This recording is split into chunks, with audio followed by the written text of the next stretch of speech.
माननीय कांसी राम साहब के स्मृति दिन पर उन्हें नमन करते हैं।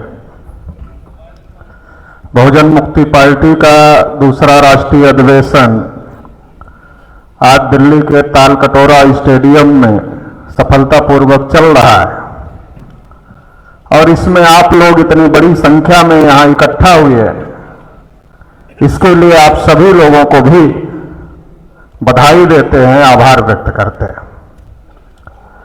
आज के इस कार्यक्रम की अध्यक्षता कर रहे माननीय परवेंद्र प्रताप सिंह जी, राष्ट्रीय अध्यक्ष बहुजन मुक्ति पार्टी, कार्यक्रम के मुख्य मार्गदर्शक माननीय अमन मेश्राम साहब, राष्ट्रीय अध्यक्ष भारत मुक्ति मोर्चा और आज के इस कार्यक्रम के उद्घाटक माननीय विश्वेंद्र पासवान जी, पूर्व कैबिनेट मिनिस्टर नेपाल सरकार एवं संविधान सभा के सदस्य नेपाल, मंच पर उपस्थित तमाम सम्मानित अतिथि एवं वक्ता साथी और पूरे देश से कोने कोने से आए हुए बहुजन साथियों,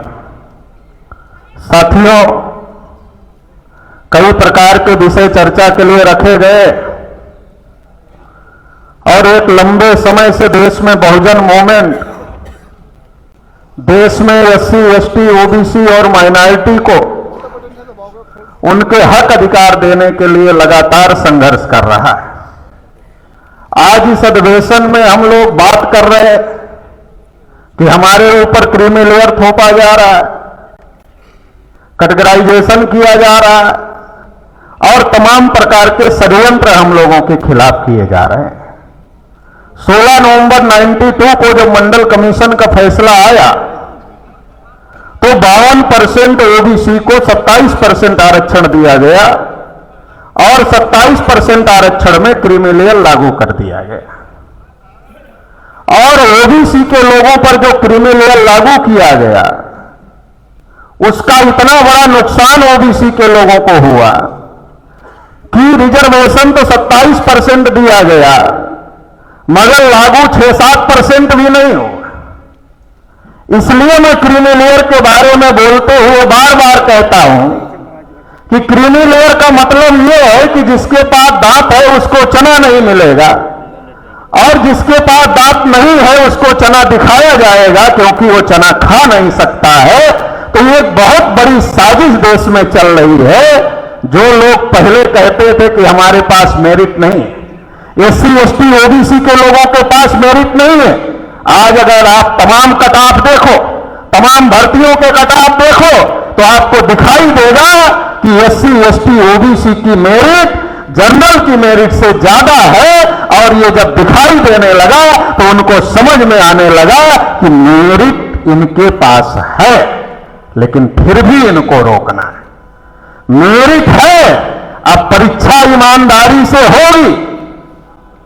सरकार परीक्षा ईमानदारी से करवाने में फेल नहीं है, बल्कि जानबूझकर परीक्षा में बेईमानी करवाई जा रही है, पेपर लीक करवाया जा रहा है। क्योंकि अगर मेरिट से परीक्षा होगी, अगर योग्यता के आधार पर परीक्षा होगी, ईमानदारी से परीक्षा होगी तो इस देश का जो बहुजन समाज है, एससी, एसटी, ओबीसी, माइनॉरिटी, वो अब किसी से पीछे नहीं रहेगा। ये बात अब उन लोगों को समझ में आ गई। आप तमाम बार के टॉपर उठाकर देखो, कौन लोग टॉपर हो जाते हैं, क्यों हो जाते हैं? इसलिए हो जाते हैं कि अब हमारे में भी मेरिट वाले लोग हो गए। पहले हमारे लोग इतने जागृत भी नहीं थे, साधन संपन्न भी नहीं थे, समझदारी भी नहीं थी, तो हमारे लोग उस दिशा में उतना आगे नहीं बढ़ पाते थे।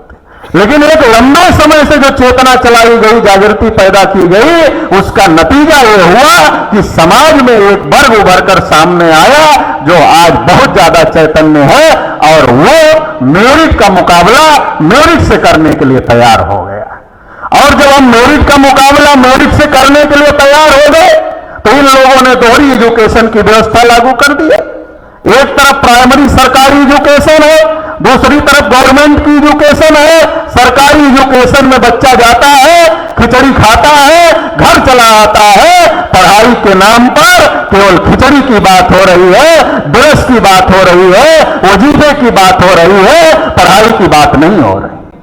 बहुत सारे सरकारी स्कूलों को बंद करने का अभियान सरकार चला रही है पूरे देश भर में, और टीचरों को संख्या के अनुपात में रखा जा रहा है, छात्र संख्या के अनुपात में रखा जा रहा है। मेरा यह कहना है, अगर किसी स्कूल में 5 क्लास है, 5 क्लास में अगर बच्चे हैं पढ़ने वाले, तो 5 अध्यापक तो लगेंगे। लेकिन सरकार क्या कह रही है, टोटल इतनी संख्या है, हम उसके आधार पर अध्यापक रखेंगे, हम 5 क्लास के लिए 5 अध्यापक नहीं रखेंगे। और ज्यादातर प्राइमरी सरकारी स्कूलों में 5 क्लास के लिए 5 अध्यापक नहीं। किसके बच्चे जा रहे हैं पढ़ने के लिए? हमारे आपके बच्चे जा रहे हैं पढ़ने के लिए, इस देश के बहुजन समाज के बच्चे जा रहे हैं पढ़ने के लिए। आपकी जड़ों में गर्म पानी डालकर, एजुकेशन ना देकर, आपके जो नॉन क्रीमी लेयर है उनको तो पहले ही उनके जड़ में गर्म पानी डाल दिया जा रहा है। नॉन क्रीमी लेयर जो है उसका बच्चा सरकारी स्कूल में जा रहा है और वहां गर्म पानी आपकी जड़ों में डाल दिया जा रहा है। और दूसरी तरफ जो क्रीमी लेयर है, जो आपके समाज का क्रीमी लेयर है, वो क्रीमी लेयर का क्या है? वो क्रीमी लेयर को क्रीमी लेयर लगा करके सरकार रोकना चाहती है कि आप अपने बच्चे को पढ़ा तो लोगे, आप अपने बच्चे को अच्छी एजुकेशन दिला तो दोगे, लेकिन हम आपके बच्चे को प्रशासन में नहीं आने देंगे, हम आपके बच्चे को नौकरी में नहीं आने देंगे। मतलब जो गरीब है उसको पढ़ने ही नहीं देंगे, और जो थोड़ा मजबूत हो गया है वो अपने बच्चे को पढ़ा सकता है, तो उसको क्रीमी लेयर लगा करके रोक देंगे, उसको आने नहीं देंगे।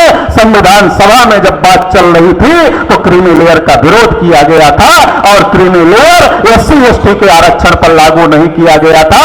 आज ओबीसी के साथ क्रीमी लेयर की समीक्षा अगर की जाए तो ओबीसी को सबसे बड़ा नुकसान क्रीमी लेयर से हुआ है, इसलिए SC/ST को भी क्रीमी लेयर नहीं होना चाहिए। लेकिन हाई कोर्ट और सुप्रीम कोर्ट में बैठे जजों के माध्यम से अगर यही फैसला कोई सरकार करती तो उसके खिलाफ लोग लामबंद हो जाते। सरकार को पता है कि हम ये फैसला करेंगे, सरकार चलाने वाले लोगों को तो पता है कि ऐसे लोग लामबंद हो जाएंगे तो सरकार चलाना मुश्किल हो जाएगा। इसलिए सरकार चलाने वाले लोग क्या कर रहे हैं? अब जो सरकार चलाने वाले लोग जो खुद कानून नहीं बना सकते, वो कानून हो हाई कोर्ट और सुप्रीम कोर्ट को आगे कर करके ऐसे ऐसे आदेश निकलवाने की कोशिश कर रहे हैं। तो ये जो षड्यंत्र चल रहा है, इस षड्यंत्र को समझना चाहिए। हाई कोर्ट और सुप्रीम कोर्ट में बैठे जज बार बार मेरिट की बात करते हैं, बार बार मेरिट की बात करते हैं, बार बार इंसाफ की बात करते हैं, बार बार न्याय की बात करते हैं, लेकिन क्या कभी वो अपने हाई कोर्ट और सुप्रीम कोर्ट में भी इंसाफ की बात करते हैं? क्या कभी अपने हाई कोर्ट और सुप्रीम कोर्ट में वो मेरिट की बात करते हैं? चपरासी बनने के लिए परीक्षा है, बाबू बनने के लिए परीक्षा है, 3rd क्लास 4th क्लास की नौकरी के लिए परीक्षा है, मगर हाई कोर्ट का जज बनने के लिए परीक्षा नहीं है, सुप्रीम कोर्ट का जज बनने के लिए परीक्षा नहीं है। वहां सामाजिक न्याय की भी जरूरत नहीं है, दूसरों के लिए सामाजिक न्याय की जरूरत है, मगर सुप्रीम कोर्ट हाई कोर्ट वालों में वहां लागू करने के लिए सुप्रीम कोर्ट के हाई कोर्ट के जजों को सामाजिक न्याय लागू करने की जरूरत नहीं है। तो ये जो तमाम प्रकार का षड्यंत्र, तमाम प्रकार की साजिशें इस देश में हो रही है, रिजर्वेशन को पूरी तरीके से खत्म करने के अभियान पर इस देश में काम हो रहा है, और पूरी तरीके से जिस प्रकार से प्रतिदिन निजीकरण हो रहा है, आने वाले समय में रिजर्वेशन केवल कागज का विषय होगा, बहस का विषय होगा, राजनीति का विषय होगा, लेकिन ये विषय हमारे आपके हक अधिकार का नहीं होगा, क्योंकि रिजर्वेशन सरकारी सेक्टर में है, गवर्नमेंट सेक्टर में है, पब्लिक अंडरटेकिंग सेक्टर में है। उसको खत्म करने की साजिश दिन रात हो रही है। इस देश की वर्गीकरण का मामला भी खड़ा किया गया। कब खड़ा किया गया? पहले हमको टाइमिंग समझना होगा। हरियाणा चुनाव के ठीक पहले वर्गीकरण का मामला खड़ा किया गया, और जैसे ही सुप्रीम कोर्ट से फैसला आया वर्गीकरण का, हरियाणा का मुख्यमंत्री सैनी ने प्रेस लेकर के कहा कि हम वर्गीकरण का समर्थन करते हैं, सुप्रीम कोर्ट के फैसले का समर्थन करते हैं। एक तरफ भारतीय जनता पार्टी ने हरियाणा में ये समर्थन करने का काम किया, उसके मुख्यमंत्री ने आगे आकर के समर्थन करने का काम किया। दूसरी तरफ तमाम बहुजन लोगों ने, और उसमें मैक्सिमम एक ही जाति के नेताओं ने आगे आकर के भारत बंद का आह्वान कर दिया। अब बहुजन नेताओं को भी समझने की बात है, वो तो विभाजन करवाना चाहते हैं। आपने क्या किया? वो लेना देना कुछ नहीं है। उत्तर उत्तर प्रदेश में लगातार अभियान चलाया गया भारतीय जनता पार्टी के द्वारा कि यादवों ने खा लिया, जाटों ने खा लिया, 2 कार्यकाल सरकार का हो गया, न एससी में वर्गीकरण किया, न ओबीसी में वर्गीकरण किया। देना लेना कुछ नहीं है, राजनीति करना है, न हमको देना है, न दूसरे को देना है, न तीसरे को देना है, लेकिन झगड़ा लगाना है, ये राजनीति का विषय ज्यादा है, देने लेने का विषय कम है। ये बात समझने की जरूरत है। और जब इन लोगों ने बंद कर दिया, आप तो विभाजन रोकने के लिए बंद कर रहे थे, लेकिन जब आप एक ही जाति के लोगों ने इकट्ठा होकर बंद कर दिया तो मानसिक विभाजन जो आरएसएस बीजेपी चाहती थी वो विभाजन तो आपने पैदा कर दिया। और जब वो विभाजन पैदा हो गया, वो विभाजन पैदा होने की वजह से हरियाणा के रिजल्ट में उसका भी असर है, वो असर आप देख सकते हैं। तो हमें समझने की जरूरत है। मैं तो माननीय वामन मेश्राम साहब से ही एक बार सुना था कि पंजाब में जब ये मामला खड़ा हुआ था और पंजाब में जब ये जाति जाति में शेड्यूल कास्ट का झगड़ा लगाने का काम शुरू हुआ था तो माननीय काशीराम साहब पंजाब गए, पंजाब में प्रेस कॉन्फ्रेंस लिया और प्रेस कॉन्फ्रेंस लेकर कहा हमारा हिस्सा भी उन लोगों को दे दिया जाए जिसको नहीं मिला है। तो काशीराम साहब ने क्यों कहा? इसलिए कहा कि जो लोग झगड़ा लगाना चाहते थे वो झगड़े को काशीराम साहब ने एक स्टेटमेंट देकर के रोकने का काम किया। तो हमें कुछ बातें समझने की जरूरत है। जो राजनीतिक साजिश चल रही है, जो राजनीतिक चाल चल रही है, उसको भी समझने की जरूरत है। और इस देश में जिसकी जितनी संख्या भारी उसकी उतनी हिस्सेदारी, इससे बढ़िया नारा कुछ भी नहीं हो सकता। ये सबसे बढ़िया नारा है। और आज माननीय काशीराम साहब का स्मृति दिन है, तो इस मौके पर हम ये कहना चाहते हैं कि यही नारा लागू होना चाहिए, सबकी गिनती करो, 100% रिजर्वेशन लागू कर दो, जिसकी जितनी संख्या भारी उसकी उतनी हिस्सेदारी। ये जो रोज रोज की नौटंकी चल रही है रिजर्वेशन के नाम पर, जो रोज रोज का झगड़ा लगाया जा रहा है रिजर्वेशन के नाम पर, भाई को भाई से लड़ाया जा रहा है, ओबीसी को ओबीसी से लड़ाया जा रहा है, एससी को एससी से लड़ाया जा रहा है, एसटी को एसटी से लड़ाया जा रहा है, ये नौटंकी बंद होनी चाहिए और सबको सबकी संख्या के अनुपात में हिस्सा मिलना चाहिए।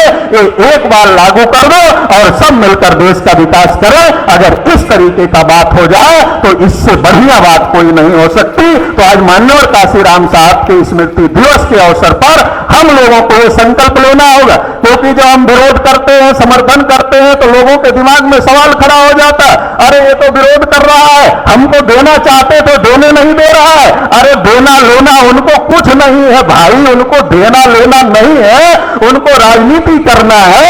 हमारे अंदर विभाजन करके उनको हमारे अंदर का एक बड़े ग्रुप का सपोर्ट लेना है। तो ये जो साजिश है, इस साजिश को समझने की जरूरत है और इस साजिश से निपटने का एक तरीका है, सबकी गिनती हो, जिसकी जितनी संख्या है उसको उतना हिस्सा मिलना चाहिए। तो इसके लिए हम लोगों को लामबंद होने की जरूरत है। कल हम लोगों ने जंतर मंतर पर प्रदर्शन किया, जाति जनगणना की मांग किया और जाति जनगणना अगर होती है देश में तो जिसकी जितनी संख्या है उसको उतना हिस्सा निर्धारित किया जा सकता है।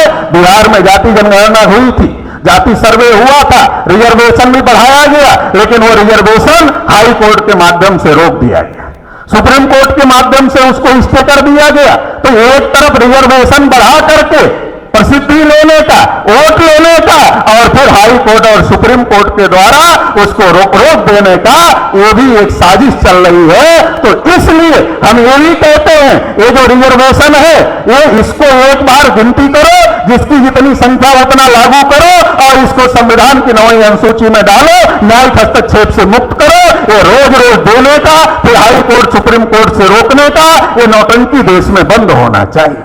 और ये नौटंकी बंद हम ही लोग कर सकते हैं, इसके लिए हम लोगों को लामबंद होने की जरूरत है। आखिरी बात कहकर अपनी बात समाप्त कर देते हैं। आज जो देश की परिस्थिति है, एक कांग्रेस पार्टी है, एक बीजेपी पार्टी है।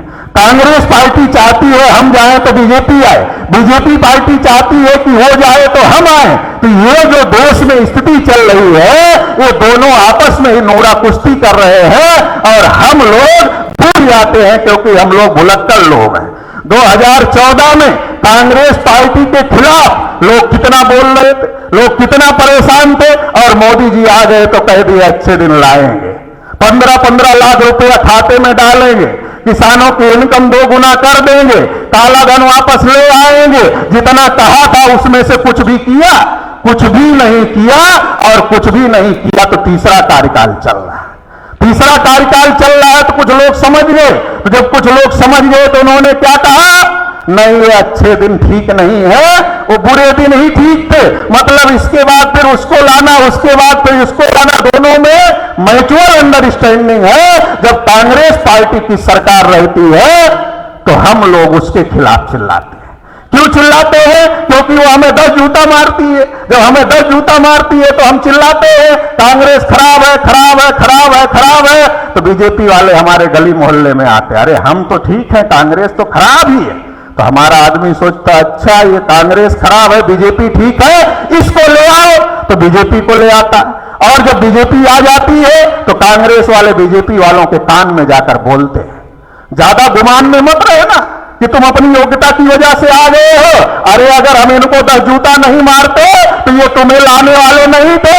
हम 10 जूता मार रहे थे, ये चिल्ला रहे थे, इनको रास्ते की तलाश थी, तो इन्होंने हमको छोड़कर तुमको लाया।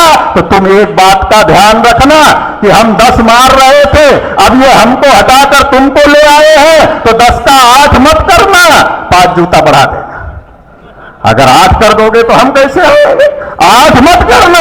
हमने 10 मारा इसलिए तुम आए, तुम 15 मारोगे तो फिर ये चिल्लाएंगे, और जब ये फिर चिल्लाएंगे तो फिर ये हमको लेकर आएंगे। तो दोनों में बारी बारी से जूते बढ़ाने का कार्यक्रम चल रहा है। आप सारी पॉलिसी उठाकर देख लो, जो पॉलिसी कांग्रेस ने शुरू किया वही पॉलिसी बीजेपी अमल कर रही है। जब महिला आरक्षण आया तो कांग्रेस वाले बहुत तिलमिला रहे थे कि महिला आरक्षण के अंदर कोटा होना चाहिए, ओबीसी का होना चाहिए, ओबीसी का होना चाहिए। अरे भाई, बिल किसने बनाया था?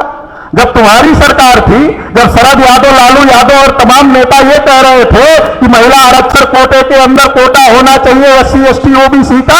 वीरप्पा मोइली कानून मंत्री थे, पार्लियामेंट में खड़ा होकर के उन्होंने कहा कि ओबीसी की महिलाओं को कोटा कैसे मिल सकता है, इनकी तो गिनती ही नहीं है। जब तुम्हारी सरकार थी, तुमने ही बिल बनाया, उसी बिल को बीजेपी ने पास किया।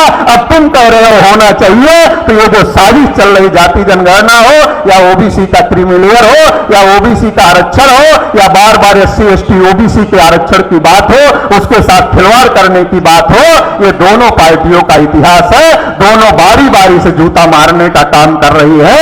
जब बारी बारी से जूता हम खा रहे हैं और वो पार्टियां चलाने वालों की संख्या 3.5% है, 3.5% लोग 2 पार्टियां बनाकर बारी बारी से जूता मारने का काम कर रहे हैं, और बारी बारी से जूता मार करके हम लोगों को गुमराह करने का काम कर रहे हैं।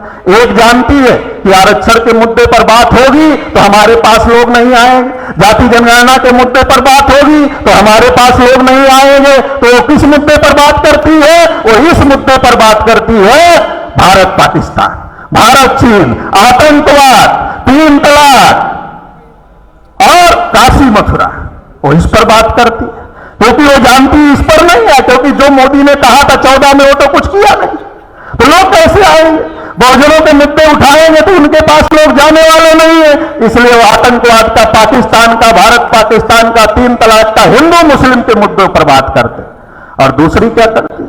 दूसरी सोच रही है कि इतना बड़ा बहुजन विचारधारा के लोग इतनी ज्यादा फैले हुए हैं, क्यों ना हम इसको हड़प लें, क्योंकि हमारा सेकुलर का मामला तो फेल हो गया है, अब इसके आधार पर कोई हमारे साथ नहीं आएगा। तो राहुल गांधी लगातार बहुजनों के मुद्दे उठा करके हड़पने का वोट कोशिश कर रहे हैं। दूसरी तरफ वो लोग आतंकवाद का, पाकिस्तान का और हिंदू मुस्लिम के इशू उठा करके हड़पने की कोशिश कर रहे हैं। तो दोनों से हमको सावधान रहने की जरूरत है। और देश में तीसरा विकल्प, बहुजनों का विकल्प, SC ST OBC माइनॉरिटी का विकल्प खड़ा करने का जरूरत है। और वो तीसरा विकल्प वामन मेश्राम साहब के संरक्षण में माननीय परवेंद्र प्रताप सिंह के नेतृत्व में बहुजन मुक्ति पार्टी के रूप में देश में खड़ा हो रहा है। इस विकल्प को आप लोग देश भर में मजबूत करने का काम करेंगे, इस आशा उम्मीद के साथ आप लोगों ने मुझे सुना, इसके लिए आभार, धन्यवाद। जय मूल्यास।